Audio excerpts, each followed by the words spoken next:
O'zbegim, bugun mana shunaqa backgroundda videolar oldim. Yangi yil ta'mlarini YouTube kanalim uchun sinab video qildim.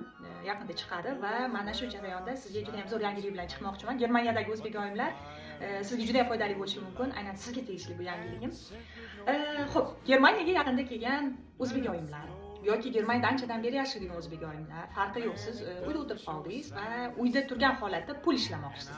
Pul ishlab topmoqchisiz. Sizga bitta biznes g'oya berib ketaman. Mana shu jarayonda keyingi storiyalarda aytaman, qiziq bo'lsa.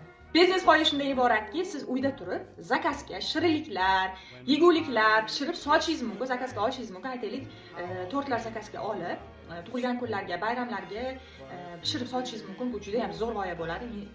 O'zingiz social mediaga qo'yib, o'sha pishirgan narsalaringizni sota olasiz.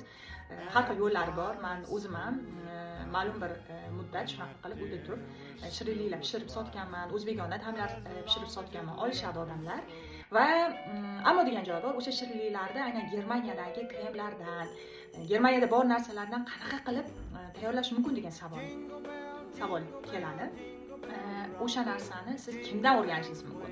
Kim sizga bu narsalarni o'rgatadi? Kim sizga ustozlik qilishi mumkin? Shunaqa imkoniyat bor, tortlarni chiroyli qilib kremlar bilan o'xshatib chiqarish, bezatish, mastikalar bilan ishlash, hammasini bir kunda o'rganish imkoniyati bor. Kimdan deysizmi? Nodir opadan. Nodir opaning 21-kuni bo'ladigan Frankfurtda bir kun davom etadigan kurslari ochilyapti. 21-kuni qatnashish imkoniyatiga egasiz. Ro'yxatdan o'ting, chunki vaqtlar juda ham sanoqli qoldi.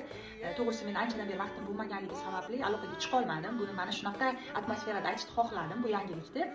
21-kuni Frankfurtda bo'ladi. Joylar soni chegaralangan.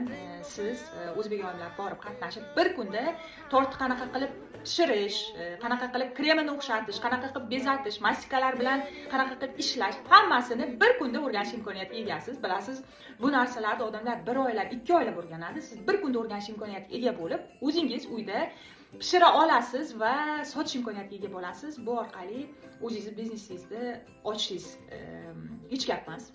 Uyda o'tirgan holatda ayollar uchun menimcha eng zo'r, agar shunaqa vaziyatda bo'lsa, til o'rganish jarayonida yoki bola parvarishi bilan band bo'lsangiz, masalan, uyda o'tirib qolgansiz, ishlash imkoniyatingiz yo'q, shunaqa vaqtda pishirib sotsangiz bo'ladi, yaxshigina pul ishlashingiz mumkin.